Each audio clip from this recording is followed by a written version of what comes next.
বন্ধুরা আসসালামু আলাইকুম। আপনারা কেমন আছেন? আশা করি আপনারা ভালোই আছেন। এটাকে শলা কচু বলে থাকে, কেউ মান কচু বলে, কেউ শলা কচু বলে।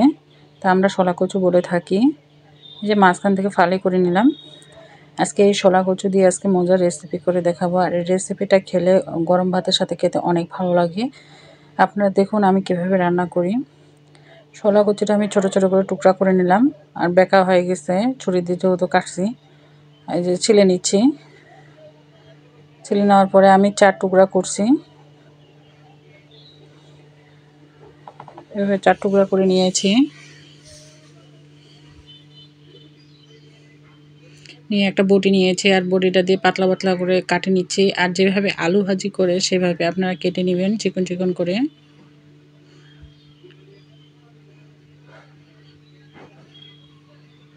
দেখুন এভাবে কেটে নেবেন। আর এইভাবে আমি সবগুলা কেটে নিব। সবগুলা কেটে নিয়েছি, এক বাটি হয়েছে। আর সাথে নিয়েছি অনেকগুলা লাল কাঁচা মরিচ, আর অনেকগুলা পেঁয়াজ কুচি, সাথে একটা রসুন কুচিও দিয়েছি। কড়াইয়ের মধ্যে ধুয়ে দিয়ে দিলাম।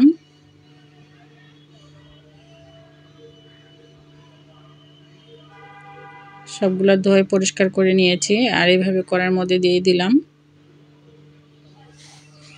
আপনারা চাইলে ঝাড়া দিয়েও নিতে পারেন, আমি একবারে দিয়েছি। আর দিয়ে দিলাম পাকা মরিচ, আর দিয়ে দিলাম পেঁয়াজ কুচি, রসুন কুচি।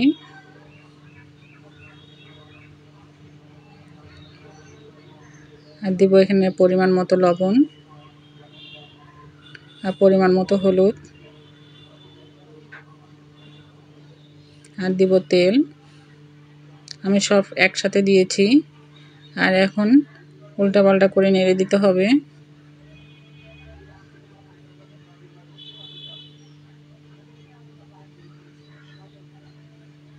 আর এটা কিন্তু সিদ্ধ হলে অল্প হয়ে যাবে। এখন আমি ঢাকা দিয়ে রেখে দিব। আবার ঢাকা তুলে দেখুন কালারটা কত সুন্দর হয়েছে বন্ধুরা। এই যে এখন উল্টে পাল্টে নেড়ে চেড়ে দিতে হবে যেন কড়াইয়ের মধ্যে লেগে না যায়।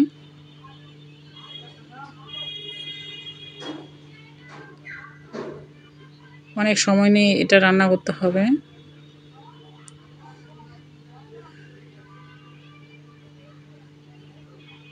যে আবার নেড়ে চেড়ে নিচ্ছি।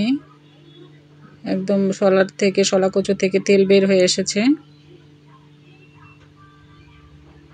এই যে সাথে নিয়েছি 2টা লেবু, আর নিয়েছি শলা কচুর ভাজি। আর আপনাদের যদি গলায় ধরে তাহলে একটু লেবু চিপে নেবেন, কিন্তু আমি লেবু চিপে দিই না, আমাদেরকে ধরেও না, অনেকেই ধরে, তাই আমি লেবু নিয়েছি 2টা। বন্ধুরা আসসালামু আলাইকুম, ভালো থাকবেন।